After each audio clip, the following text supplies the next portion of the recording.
കർത്താവിൽ ഏറ്റവും പ്രിയപ്പെട്ടവരെ, ഓഗസ്റ്റ് 15 പരിശുദ്ധ അമ്മയുടെ സ്വർഗാരോപണ തിരുനാൾ ദിവസം. എല്ലാ മക്കളും, അമ്മയെ സ്നേഹിക്കുന്ന അമ്മയുടെ സ്വന്തം മക്കൾ 15 ദിവസം നോമ്പെടുത്ത് ഒരുങ്ങി അനുഗ്രഹം പ്രാപിക്കുന്നതിൻ്റെ ഒരു ദിവസമാണിന്ന്. എല്ലാ ശാലോം പ്രേക്ഷകർക്കും പരിശുദ്ധ അമ്മയുടെ സ്വർഗാരോപണ തിരുനാളിൻ്റെ മംഗളങ്ങൾ ഏറ്റവും സ്നേഹത്തോടെ ആശംസിക്കുകയാണ്. പ്രിയപ്പെട്ടവരെ, ഇന്ന് നാം ചിന്തിക്കുക പരിശുദ്ധ അമ്മയുടെ സ്തോത്രഗീതമാണ് നമ്മുടെ ഓർമ്മയിൽ ആദ്യം വരിക. കർത്താവിൻ്റെ അമ്മയായി താൻ തിരഞ്ഞെടുക്കപ്പെട്ടപ്പോൾ പരിശുദ്ധ അമ്മ ഏറ്റുപാടിയ സ്തോത്രഗീതം മാഗ്നിഫിക്കാത്ത്. ലോകമെമ്പാടും ഇന്നും അത് ആരൊക്കെ ഏറ്റുപാടുന്നോ അവരുടെയൊക്കെ ജീവിതത്തിൽ ഒരുപാട് അത്ഭുതങ്ങളും അടയാളങ്ങളും ഈ മാഗ്നിഫിക്കാത്ത് വഴി നടക്കുന്നതിന് ഞാൻ സാക്ഷിയാണ്. അതുകൊണ്ട് തന്നെയാണ് ഈ ഓഗസ്റ്റ് 15 സ്വർഗാരോപണ തിരുനാൾ ആഘോഷിക്കുന്ന ഈ ദിവസം ഈ മാഗ്നിഫിക്കാത്ത് ഒന്ന് ഏറ്റുപാടിയാൽ നമ്മയും കർത്താവ് അത്ഭുതങ്ങളുടെ വഴികളിലൂടെ നടത്തിയിരിക്കും.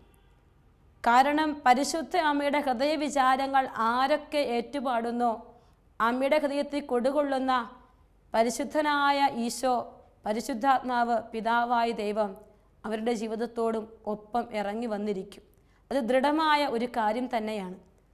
ഇന്ന് അമ്മ സ്വർഗത്തിലിരുന്നു കൊണ്ട് നിരന്തരം ഈ സ്തുതിഗീതങ്ങൾ ഏറ്റുപാടുന്നുവെന്നാണ് ഞാൻ വിശ്വസിക്കുക. സ്വർഗാരോപണ തിരുനാൾ എന്ന് പറയുന്ന ഈ വിശ്വാസ സത്യം 1950 നവംബർ മാസം 1-ാം തീയതി 12-ാം പിയൂസ് മാർപ്പാപ്പയാണ് വിശ്വാസ സത്യമായി പ്രഖ്യാപിച്ചിരിക്കുന്നത്. ഏറ്റവും ഇമ്പോർട്ടൻറ്റും എന്നാൽ ഏറ്റവും പഴക്കമേറിയതുമായ പരിശുദ്ധ അമ്മയുടെ ഒരു തിരുനാളാണ് സ്വർഗാരോപണ തിരുനാൾ. പുതിയ നിയമത്തിൽ അമ്മയുടെ സ്വർഗാരോപണത്തെക്കുറിച്ച് ഒന്നും പറഞ്ഞു വെച്ചിട്ടില്ല. എങ്കിലും 600 വർഷത്തിലധികമായി സഭയും ദൈവജനവും ഈ തിരുനാൾ ആഘോഷിച്ചു കൊണ്ടിരിക്കുകയാണ്.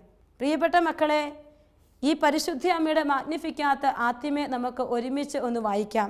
വിശുദ്ധ ലൂക്കായുടെ സുവിശേഷം 1-ാം അധ്യായം 46 മുതൽ 56 വരെയുടെ വചനങ്ങൾ പ്രാർത്ഥനയോടെ ശ്രവിക്കാം. മറിയം പറഞ്ഞു, എൻ്റെ ആത്മാവ് കർത്താവിനെ മഹത്വപ്പെടുത്തുന്നു, എൻ്റെ ചിത്തം എൻ്റെ രക്ഷകനായ ദൈവത്തിൽ ആനന്ദിക്കുന്നു. അവിടുന്ന് തൻ്റെ ദാസിയുടെ താഴ്മയെ കടാക്ഷിച്ചു. ഇപ്പോൾ മുതൽ സകല തലമുറകളും എന്നെ ഭാഗ്യവതി എന്ന് പ്രകീർത്തിക്കും. ശക്തനായവൻ എനിക്ക് വലിയ കാര്യങ്ങൾ ചെയ്തിരിക്കുന്നു. അവിടുത്തെ നാമം പരിശുദ്ധമാണ്. അവിടുത്തെ ഭക്തരുടെ മേൽ തലമുറകൾ തോറും അവിടുന്ന് കരുണ വർഷിക്കും. അവിടുന്ന് തൻ്റെ ഭുജം കൊണ്ട് ശക്തി പ്രകടിപ്പിച്ചു. ഹൃദയവിജാത് അഹങ്കരിക്കുന്നവരെ ചിതറിച്ചു. ശക്തന്മാരെ സിംഹാസനങ്ങളിൽ നിന്ന് മറച്ചിട്ട് എളിയവരെ ഉയർത്തി. വിശക്കുന്നവരെ വിശിഷ്ട വിഭവങ്ങൾ കൊണ്ട് സംതൃപ്തരാക്കി സമ്പന്നരെ വെറും കൈയോടെ പറഞ്ഞയച്ചു. തൻ്റെ കാരുണ്യം അനുസ്മരിച്ചുകൊണ്ട് അവിടുന്ന് തൻ്റെ ദാസനായ ഇസ്രായേലിനെ സഹായിച്ചു. നമ്മുടെ പിതാക്കന്മാരായ അബ്രാഹത്തോടും അവൻ്റെ സന്തതികളോടും എന്നേക്കുമായി ചെയ്ത വാഗ്ദാനം അനുസരിച്ച് തന്നെ. പ്രിയപ്പെട്ടവരെ, പരിശുദ്ധ അമ്മ ഇവിടെ ഏറ്റുപറഞ്ഞത് മുഴുവൻ കർത്താവ് ചെയ്ത വൻ കാര്യങ്ങളെക്കുറിച്ചാണ്. എൻ്റെ ആത്മാവ് കർത്താവിനെ മഹത്വപ്പെടുത്തുന്നുവെന്നും എൻ്റെ ചിത്തം എൻ്റെ രക്ഷകനായ ദൈവത്തിൽ ആനന്ദിക്കുന്നുവെന്നും പരിശുദ്ധ അമ്മ തൻ്റെ അവസ്ഥ എന്താണെന്ന് ദൈവജനത്തോട് പറയുകയാണ്.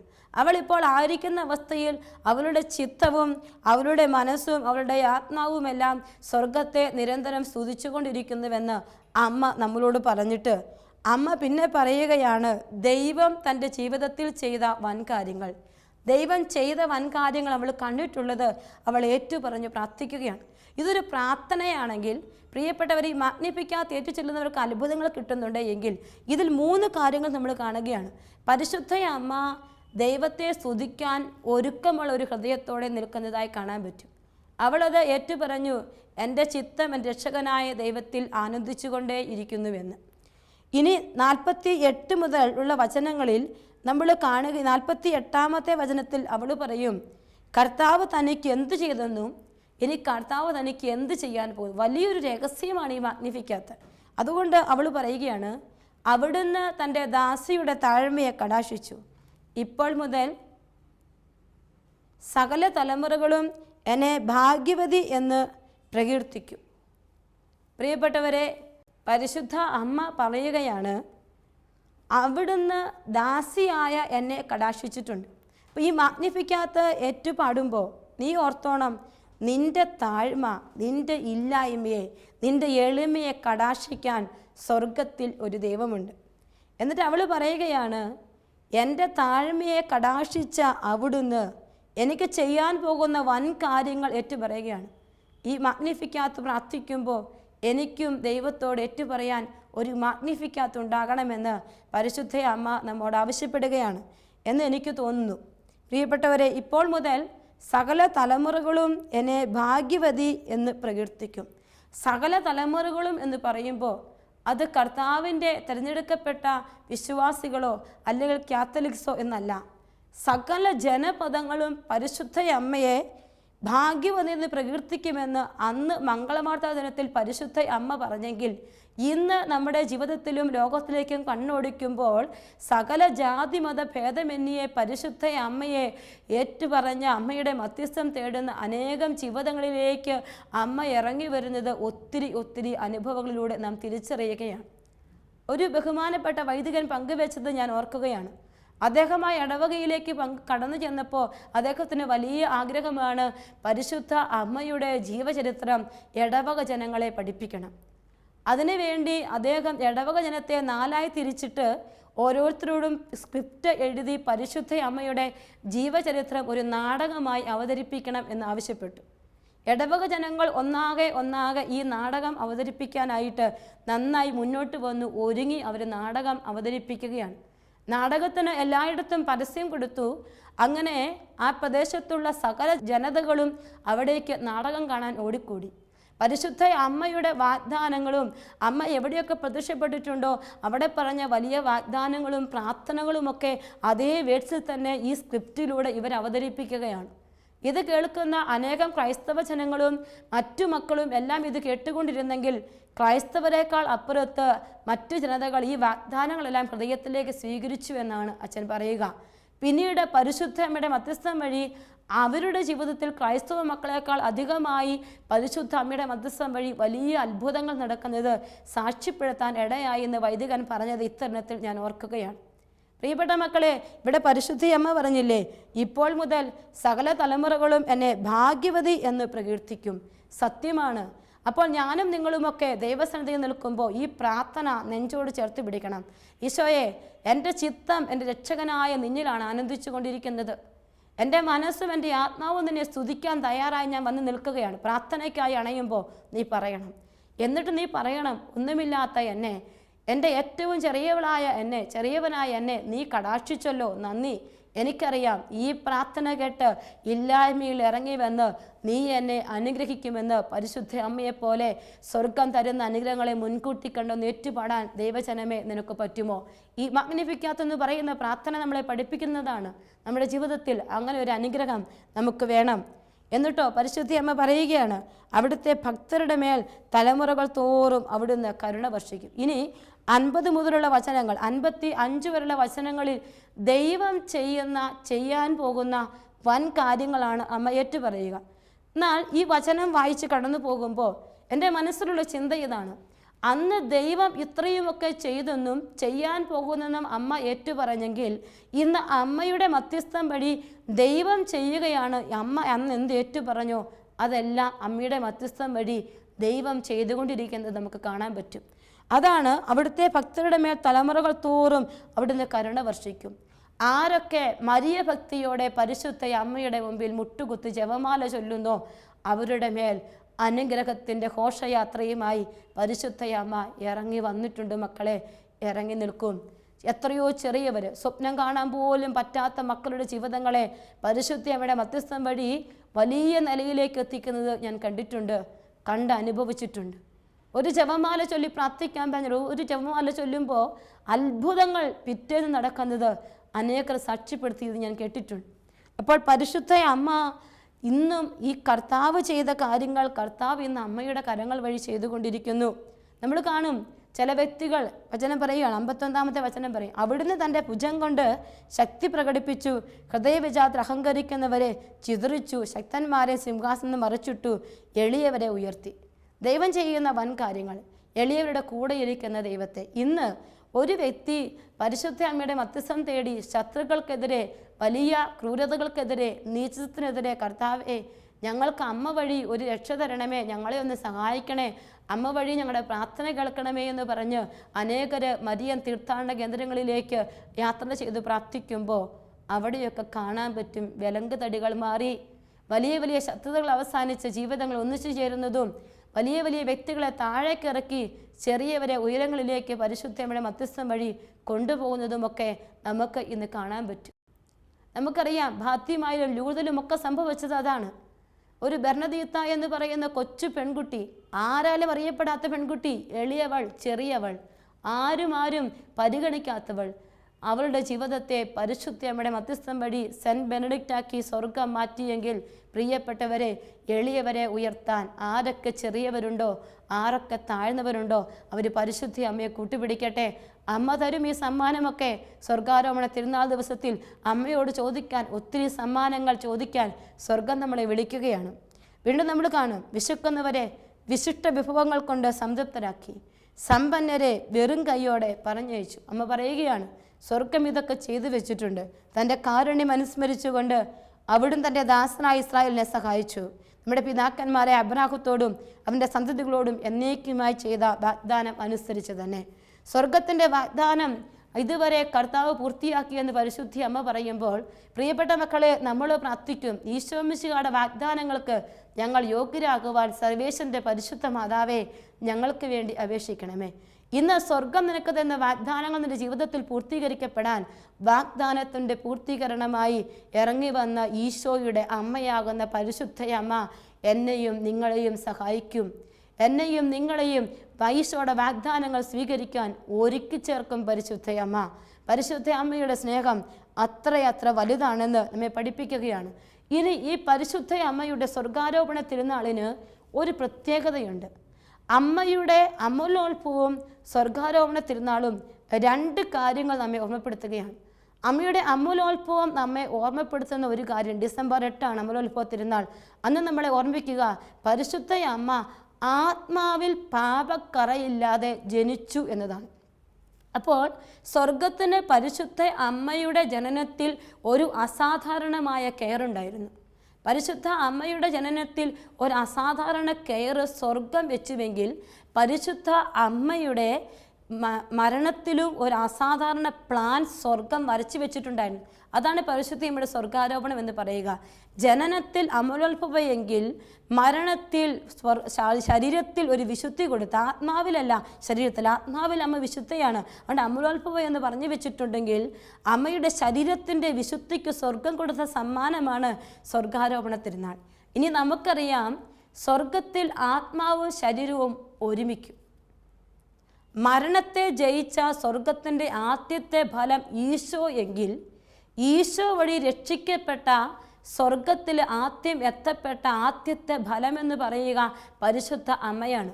ആത്മാവും ശരീരവുമായി സ്വർഗത്തിലേക്ക് എടുക്കപ്പെട്ട, ഈശോയാൽ രക്ഷിക്കപ്പെട്ട ആദ്യത്തെ വ്യക്തി പരിശുദ്ധയമ്മ. പ്രിയപ്പെട്ട മക്കളെ, അപ്പോൾ പരിശുദ്ധ അമ്മയുടെ മരണത്തിൽ സ്വർഗത്തിന് പ്രത്യേകമായൊരു പ്ലാൻ ഉണ്ടായിരുന്നു. ജന്നത്തിൽ പ്ലാൻ വെച്ച സ്വർഗം മരണത്തിലും പരിശുദ്ധ അമ്മയ്ക്ക് ബഹുമതി കൊടുത്തു. അതാണ് സ്വർഗാരോപണം എന്ന് പറയുന്നത്. ആത്മശരീരങ്ങളുടെ സ്വർഗത്തിലേക്ക് എടുക്കപ്പെട്ട പരിശുദ്ധ അമ്മയെ തിരുക്കുമാരൻ കിരീടം ധരിപ്പിച്ചുവെന്ന് നമ്മൾ ധ്യാനിച്ച് പ്രാർത്ഥിക്കാറുണ്ട്. ഈ പരിശുദ്ധ അമ്മ നമ്മുടെ ജീവിതത്തിൽ നമ്മുടെ ശരീരത്തെ ശുദ്ധീകരിക്കാൻ നമ്മളെ സഹായിക്കും. ഇന്ന് ശരീരം മിനുക്കാനും ശരീരം സൃഷ്ടിപ്പെടുത്താനും നമ്മളൊക്കെ ശ്രമിക്കും. നമുക്കറിയാം, ഓരോ മക്കളും അല്പം കൊളസ്ട്രോൾ കൂടുതലും ഡോക്ടർ പറഞ്ഞോ ഉടനെ നമ്മൾ ഓടുകയാണ്, എക്സർസൈസ് ചെയ്യുകയാണ്, BP കുറയ്ക്കാൻ നമ്മൾ മാക്സിമം ശ്രദ്ധിക്കുകയാണ്. എങ്ങനെ ഓർഗാനിക് ഫുഡുകളൊക്കെ കഴിച്ച് മറ്റുള്ളതൊക്കെ മാറ്റിവെച്ച് നമ്മൾ ബോഡി മെയിൻറ്റെയിൻ ചെയ്ത് ബോഡിയെ സൂക്ഷിക്കുകയാണ്. എൻ്റെ ജീവനെ വഹിക്കുന്ന വെഹിക്കിളാണ്, അല്ലെങ്കിൽ ജീവനെ വഹിക്കുന്ന വാഹനമാണ് എൻ്റെ ശരീരമെങ്കിൽ ശരീരത്തെ സൂക്ഷിക്കേണ്ടത് എൻ്റെ കടമയും തന്നെയാണ്. എന്നാൽ സ്വർഗത്തിലേക്ക് എൻ്റെ ശരീരം എത്തപ്പെടുവാൻ ഞാൻ ആഗ്രഹിക്കുന്നെങ്കിൽ ഈ ശരീരത്തിൽ കർത്താവിനെ മഹത്വപ്പെടുത്താനും വിശുദ്ധിയിൽ ജീവിക്കാനും അമ്മയുടെ സ്വർഗാരോപണ തിരുനാൾ എന്നെയും നിങ്ങളെയും വിളിച്ചുകൊണ്ടിരിക്കുകയാണ്. റീയൂണിയൻ, ആത്മാവും ശരീരവും, മരണശേഷം ആത്മാവും ശരീരവും ഒരുമിച്ചെത്തുന്ന ആ സ്വർഗരാജ്യത്തിലേക്ക് എത്തിച്ചേരാൻ എന്നെ വിളിക്കുന്ന ഈ സ്വർഗം എനിക്ക് മധ്യസ്ഥയായി പരിശുദ്ധ അമ്മയെ തന്നിട്ടുണ്ട്. സ്വർഗം മുന്നിൽ കണ്ട് ജീവിക്കുന്ന ജീവിതങ്ങൾ ശരീരത്തെ വിശുദ്ധിയോടെ കാത്തു സൂക്ഷിക്കേണ്ടിയിരിക്കുന്നു. കർത്താവിൻ്റെ വലിയ സ്നേഹമാണ് അത്, ശരീരവും ആത്മാവും ഒന്നിക്കുന്ന ഒരവസ്ഥ. പ്രിയപ്പെട്ട ദൈവമക്കളെ, നമ്മൾ ചിന്തിക്കേണ്ട ചില കാര്യങ്ങളുണ്ട്. ഫ്രാൻസിസ് മാർപ്പാപ്പ പറയും, പരിശുദ്ധ അമ്മയുടെ സ്വർഗാരോപണ തിരുനാൾ നമ്മളെ 3 കാര്യങ്ങൾ ഓർമ്മിപ്പിക്കുകയാണ്. ഒരു സ്ട്രഗിൾ, ഒരു വലിയ സംഘടനം അല്ലെങ്കിൽ വലിയൊരു പ്രതിസന്ധിയെക്കുറിച്ച് നമ്മളെ ഓർമ്മിപ്പിക്കും. മറ്റ് ഒരു കാര്യം, രണ്ടാമത്തെ കാര്യം, നമ്മുടെ ശരീരത്തിൻ്റെ ഉയർപ്പിനെക്കുറിച്ച് പരിശുദ്ധ അമ്മ നമ്മളെ ഓർമ്മിപ്പിക്കും. മൂന്നാമത്തെ കാര്യം, വലിയൊരു പ്രതീക്ഷ നമുക്ക് പരിശുദ്ധ അമ്മ തരികയാണ്. സ്വർഗത്തിലൊരു അമ്മയുണ്ടെന്നും എൻ്റെ ശരീരത്തിൻ്റെ പാപക്കറകളെ തേച്ച് മായ്ച്ച് കളഞ്ഞ് എന്നെ വിശുദ്ധിയിലേക്ക് നയിക്കാൻ അമ്മ എന്നെ ഒരുക്കുമെന്നും ഞാൻ ചിന്തിക്കുന്ന ഒരു പ്രതീക്ഷ. ഇനി ഒന്നാമത്തെ കാര്യം, സ്ട്രഗിൾ, പ്രതിസന്ധി.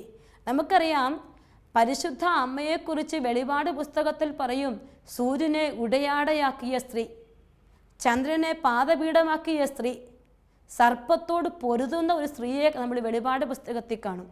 സ്ട്രഗിളാണ്, പ്രതിസന്ധിയാണ്, തിന്മയോട് പടവെട്ടുന്ന ഒരു സ്ത്രീ. പ്രിയപ്പെട്ട മക്കളെ, അമ്മയുടെ സ്വർഗാരോപണ തിരുനാൾ ദിവസം ഞാനും നിങ്ങളും ഒരു കാര്യം ഓർക്കണം, എൻ്റെയും നിങ്ങളുടെയും ജീവിതം നിരന്തര യുദ്ധമാണ്. ആദിമ സഭയിൽ എന്നതുപോലെ ഇന്നും ഞാനും നിങ്ങളും തിന്മയോട് പടവെട്ടി യാത്ര ചെയ്യേണ്ടവരാ. ആ പുരാതന സർപ്പത്തെ ഒരു പടപൊരുതാൻ, ഡ്രാഗൺ അവനെ പടപൊരുതി തോൽപ്പിക്കാൻ പരിശുദ്ധ അമ്മ പ്രതിസന്ധിയിൽ പതറാൻ നിന്ന് പടപൊരുതിയെങ്കിൽ അതുപോലെ ഇന്ന് എൻ്റെയും ജീവിതത്തിൽ പ്രതിസന്ധികളുണ്ട്, തിന്മയ്ക്കെതിരെയുള്ള പോരാട്ടങ്ങളുണ്ട്, യുദ്ധങ്ങളുണ്ട്, സ്ട്രഗിളുണ്ട്. ഇവിടെ ഞാൻ ചെയ്യേണ്ട ഒരു കാര്യമുണ്ട്. ഈ സ്ട്രഗിളുകളിൽ പതറി വീഴാതെ ജപമാല കയ്യിലെടുത്ത് ഞാനും നിങ്ങളും പ്രാർത്ഥിക്കണം. വീണ്ടും നമ്മുടെ 12-ാം പിയൂസ് മാർപ്പാപ്പ നമ്മളെ പഠിപ്പിക്കുന്ന ഒരു കാര്യമുണ്ട്. ആർക്കൊക്കെ ദൈവ സാന്നിധ്യം അനുഭവിക്കാൻ ആഗ്രഹമുണ്ടോ അവരൊക്കെ പരിശുദ്ധ അമ്മയുടെ ജപമാല എടുത്ത് സ്നേഹത്തോടെ ചൊല്ലേണ്ടിയിരിക്കുന്നുവെന്നാണ് പിതാവ് നമ്മളെ പഠിപ്പിച്ചു വയ്ക്കുന്നത്. കാരണം ഈശോ പരിശുദ്ധ അമ്മയിൽ വന്നു നിറഞ്ഞു. സ്വർഗം തിരഞ്ഞെടുത്ത വ്യക്തി, തൃത്വം വസിക്കുന്ന വ്യക്തിയാണ് പരിശുദ്ധ അമ്മ. ആ അമ്മയെ ധ്യാനിച്ചുകൊണ്ട് വചനങ്ങൾ ഉരുവിടുന്ന ജപമാല പ്രാർത്ഥനകൾ നമ്മൾ ചൊല്ലുമ്പോൾ അവരുടെ ജീവിതത്തിൽ ദൈവ സാന്നിധ്യം വെളിപ്പെടും. ഇന്ന് നിനക്ക് ദൈവ സാന്നിധ്യം വെളിപ്പെടണമെന്ന് ആഗ്രഹമുണ്ടോ? നീ ജപമാല ചൊല്ലി പ്രാർത്ഥിക്കാൻ 12-ാം പിയൂസ് മാർപ്പാപ്പ നമ്മളെ പഠിപ്പിക്കാറുണ്ട്. പരിശുദ്ധ അമ്മയുടെ ജപമാല നിരന്തരം നമ്മൾ ചൊല്ലേണ്ടിയിരിക്കുന്നു. ഇനി പരിശുദ്ധ അമ്മയുടെ സ്വർഗാരോപണം മറ്റ് 3 കാര്യങ്ങൾ കൂടി നമ്മളെ ഓർമ്മപ്പെടുത്തുകയാണ്. പരിശുദ്ധ അമ്മയുടെ സ്വർഗാരോപണം സഹനത്തിൻ്റെ, ത്യാഗത്തിൻ്റെ, പരിഹാരത്തിൻ്റെ ഒരു ആവശ്യം കൂടി എന്നെയും നിങ്ങളെ ഓർമ്മപ്പെടുത്തുകയാണ്.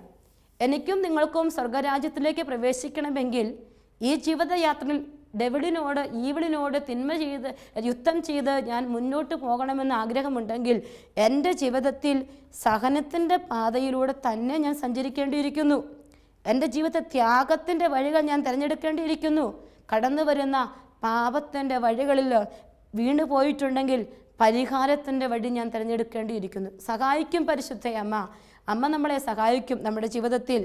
അതിന് ഞാൻ ചെയ്യേണ്ട 3 കാര്യങ്ങൾ കൂടി നമ്മളെ കർത്താവ് പഠിപ്പിക്കുകയാണ്. മറ്റു 3 കാര്യം എന്ന് പറയുക, ഇന്ന് മരണത്തെ നമ്മളൊക്കെ ഭയപ്പെടുന്നുണ്ട്. ചിലരെങ്കിലുമൊക്കെ ഇഷ്ടപ്പെടുന്നു, അധികം ആളുകളും മരണത്തെ ഭയപ്പെടുകയാണ്. കാരണം എന്താ? 3 കാര്യങ്ങളല്ലേ അതിൻ്റെ പിന്നിലുള്ളത്. ഒന്ന്, ഒരു വ്യക്തിക്ക് ലോകത്തോടുള്ള അധികമായ സ്നേഹം. രണ്ടാമത്തെ കാര്യം, ഒരു വ്യക്തി പാപത്തിൽ മുഴുകിയിരിക്കുക, അതിനെ ഉപേക്ഷിക്കാൻ അവന് പറ്റുന്നില്ല. എപ്പോഴും പാപ ആച്ചലുകളിലേക്ക് വീണ് പോകുന്നൊരവസ്ഥ. അത് ഉപേക്ഷിക്കാനോ കൃപാവരത്തിലേക്ക് വരാനോ പറ്റാത്തൊരവസ്ഥ. മൂന്നാമത്തെ കാര്യമെന്ന് പറയുന്നത്, എനിക്ക് രക്ഷയുണ്ടാകുമോ, ഞാൻ സ്വർഗത്തിൽ പ്രവേശിക്കും, ഒരു ഭയം അവൻ്റെ ഉള്ളിൽ എവിടെയൊക്കെയോ ഉണ്ട്. 3 കാര്യങ്ങൾ മരണത്തിന് വേണ്ടി ഒരു വ്യക്തിയെ, മരണത്തിലേക്ക് പോകാൻ ഒരു വ്യക്തിയെ തടസ്സപ്പെടുത്തുകയാണ്. മരിക്കാൻ ഭയം തോന്നുന്ന ജീവിതം. പ്രിയപ്പെട്ട മക്കളെ, ലോകത്തുള്ള അറ്റാച്ച്മെൻ്റ് ഇല്ലാതെ ജീവിച്ചവളാ പരിശുദ്ധ അമ്മ. അമ്മയ്ക്ക് ഒരു അറ്റാച്ച്മെൻറ്റേ ഉണ്ടായിരുന്നുള്ളൂ, അത് പുത്രനായ ഈശോയോട് മാത്രം. അതുകൊണ്ട് അമ്മ എന്ത് ചെയ്തു? പുത്രൻ നടന്ന അതേ കുരിശിൻ്റെ യാത്രയിൽ പരിശുദ്ധ അമ്മ യാത്ര ചെയ്യുകയാണ്. അമ്മ അടിപതരാതെ അമ്മ പോയി കുരിശോളം എത്തി നിന്നു. പുത്രൻ്റെ കുരിശുമരണം ഹൃദയത്തിലും അമ്മ ഏറ്റുവാങ്ങി. പുത്രൻ്റെ ഒപ്പം നിന്ന് സഹരക്ഷകയായി. പുത്രൻ അനുഭവിച്ച മുഴുവൻ വേദനയും അമ്മ ഹൃദയത്തിലേറ്റു. എൻ്റെ ഹൃദയത്തിലൊരു വാൾ കടക്കുമെന്ന് പരിശുദ്ധനായ ശിമയോൻ പറഞ്ഞതുപോലെ തന്നെ കുരിശിൻ ചുവട്ടിൽ നിന്നപ്പോൾ കർത്താവിൻ്റെ ഹൃദയം പിളർന്നപ്പോൾ അമ്മയുടെ ഹൃദയത്തിലൂടെ ഒരു വാൾ കടന്നുപോയി. അമ്മയുടെ ഹൃദയവും പിളർക്കപ്പെടുക തന്നെ ചെയ്തു. അമ്മയ്ക്ക് മറ്റൊരു സവിശേഷതയുണ്ട്. പുത്രനെ സ്വന്തമാക്കിയ പരിശുദ്ധ അമ്മ, കുരിശോളം പുത്രനോടൊപ്പം നിന്ന് പരിശുദ്ധ അമ്മയ്ക്ക് പുത്രൻ്റെ കരുണയും സ്നേഹവും അമ്മയുടെ ആടയാഭരണമായിരുന്നു. പുത്രൻ്റെ കരുണയും സ്നേഹവും അമ്മയുടെ ആടയാഭരണമായിരുന്നെങ്കിൽ ഈ പരിശുദ്ധ അമ്മയുടെ മുമ്പിൽ ഈ സ്വർഗ്ഗാരോഹണ തിരുനാൾ ദിവസം ഞാനും നിങ്ങളും മുട്ടുകുത്തുമ്പോൾ അമ്മയോട് പറയണം, അമ്മേ എന്നോടും കരുണയാകാൻ പുത്രനോട് പറയണം. എൻ്റെ ദുസ്ഥിതിയിൽ നിന്ന് എന്നെ മോചിപ്പിക്കാൻ അമ്മ പുത്രനോട് പറയണം. ഈ കെണിയിൽ നിന്ന് രക്ഷപ്പെടാൻ അമ്മ പുത്രനോട് പറയണം. എൻ്റെ ആത്മാവിനെയും ശരീരത്തെയും വിശുദ്ധിയോടെ കാത്തുസൂക്ഷിച്ച് സ്വർഗരാജ്യത്തിലെത്തുവോളം എൻ്റെ ഒപ്പം ഉണ്ടാകണം അമ്മേ എന്ന് എനിക്കും നിങ്ങൾക്കും പ്രാർത്ഥിക്കാൻ പറ്റിയാൽ എൻ്റെ ജീവിതം ഏറ്റവും അനുഗ്രഹിക്കപ്പെട്ടതായി മാറും. എൻ്റെ ജീവിതത്തിൽ സ്ട്രഗിളുകളെ അതിജീവിക്കാൻ എനിക്ക് കൃപ കിട്ടും. സ്വർഗരാജ്യത്തിലേക്ക് എത്തിച്ചേരാൻ, ഉയർപ്പിൽ സന്തോഷിക്കാൻ, അമ്മയോടൊപ്പം ദൈവത്തെ സ്തുതിക്കാൻ സ്വർഗം കൃപ തരിക തന്നെ ചെയ്യും. പ്രിയപ്പെട്ട മക്കളെ, അതിനുള്ള കൃപ നമുക്ക് ചോദിച്ച് പ്രാർത്ഥിക്കാം. ഈ ശരീരത്തിൻ്റെ വിശുദ്ധി പാലിച്ച് പരിശുദ്ധ അമ്മയുടെ കൂടെ നമുക്ക് യാത്ര ചെയ്യാം. അമ്മയുടെ സ്വർഗ്ഗാരോഹണ തിരുനാൾ ദിവസം ഒരു സമ്മാനം നമുക്ക് ചോദിക്കാം അമ്മയോട്. അമ്മയുടെ മാഗ്നിഫിക്കാത്തിൽ അമ്മ പറഞ്ഞതുപോലെ എൻ്റെ ജീവിതത്തിലും പരിശുദ്ധ അമ്മ ഏറ്റുപാടിയ പ്രാർത്ഥന ഞാൻ പ്രാർത്ഥിച്ചുകൊണ്ട് എൻ്റെ എളിമയോടെ ദൈവസന്നിധിയിൽ നിന്ന് ദൈവം ചെയ്യുന്ന വൻ കാര്യങ്ങൾ കണ്ട് അമ്മയുടെ കരങ്ങൾ വഴി സ്വർഗം ചെയ്യുന്ന അടയാളങ്ങൾ കണ്ട് അനുഗ്രഹങ്ങൾ പ്രാപിക്കാൻ എന്നെയും സഹായിക്കണേ അമ്മേ. എൻ്റെ അമ്മേ, അമ്മയുടെ മേലങ്കിക്കുള്ളിലാണ് ഞാനെന്ന് നമുക്ക് അമ്മയോട് പറയാം. പിരിച്ചു നിർത്തിയിരിക്കുന്ന മേലങ്കിക്കുള്ളിൽ നമുക്കും നമ്മുടെ കുടുംബത്തിനും അഭയം തേടാം. ആ ചിറകടുക്കടിയിൽ ഇരുന്നു കൊണ്ട് പരിശുദ്ധ അമ്മ വഴി ഈശോയിലേക്ക് നമ്മുടെ ഹൃദയം തിരിച്ചു വയ്ക്കാം. ജപമാലകൾ ചൊല്ലി ചൊല്ലി വിശുദ്ധിയിൽ വളരാം. അതിനുള്ള കൃപ നമുക്ക് തരട്ടെ. കണ്ണുകളടച്ച് കരങ്ങൾ കുട്ടിപ്പിടിക്കട്ടെ. അമ്മേ മാതാവേ, ഈ സ്വർഗ്ഗാരോഹണ തിരുനാൾ ദിവസം അമ്മയുടെ മുമ്പിൽ ഞങ്ങൾ കൈകൾ കുട്ടിപ്പിടിക്കുമ്പോൾ ഞങ്ങളുടെ ജീവിതത്തിൽ ആത്മാവിലും ശരീരത്തിലും വിശുദ്ധി പാലിച്ചുകൊണ്ട് സഹനത്തിൻ്റെ വഴികളിലൂടെ തിന്മയ്ക്കെതിരെ പടപുരുതിക്കൊണ്ട് ത്യാഗത്തിൻ്റെയും പരിഹാരത്തിൻ്റെയും വഴികളിൽ ഏറ്റെടുത്തുകൊണ്ട് പാപത്തെ വെറുത്തുപേക്ഷിച്ച് ഉയർപ്പിൽ അമ്മയോടൊപ്പം ദൈവത്തെ സ്തുതിക്കാൻ, സ്വർഗത്തിൽ ഈശോയെ കണ്ട് നിരന്തരമായിരിക്കാൻ ഞങ്ങൾക്ക് കൃപ മേടിച്ചു തരണേ അമ്മേ. ഞങ്ങളുടെ ജീവിതത്തെ അമ്മ ഈശോയ്ക്ക് എപ്പോഴും സമർപ്പിക്കണമേ എന്ന് പ്രാർത്ഥിക്കുന്നു. അമ്മേ മാതാവേ, ഞങ്ങളെ അനുഗ്രഹിക്കണമേ. ഞങ്ങൾ ഒരുമിച്ച് പ്രാർത്ഥിക്കുന്നു. നന്മ നിറഞ്ഞ മറിയമേ സ്വസ്തി, കർത്താവ് നിന്നോടുകൂടെ സ്ത്രീകളിൽ അങ്ങ് അനുഗ്രഹിക്കപ്പെട്ടവളാകുന്നു. നിന്റെ ഉദരബലമായി ഈശോ അനുഗ്രഹിക്കപ്പെട്ടവനാകുന്നു. പരിശുദ്ധ മറിയമ്മേ, തമ്പുരാൻ്റെ അമ്മേ, പാപികളായ ഞങ്ങൾക്ക് വേണ്ടി ഇപ്പോഴും ഞങ്ങളുടെ മരണസമയത്തും തമ്പുരാനോട് അപേക്ഷിക്കണമേ. ആമേൻ. ഈശോ മിശിഹായുടെ എല്ലാ വാഗ്ദാനങ്ങൾക്കും ഞങ്ങൾ യോഗ്യരാകുവാൻ സർവേശ്വരൻ്റെ പരിശുദ്ധ മാതാവേ, ഞങ്ങൾക്ക് വേണ്ടി അപേക്ഷിക്കണമേ. ആമേൻ.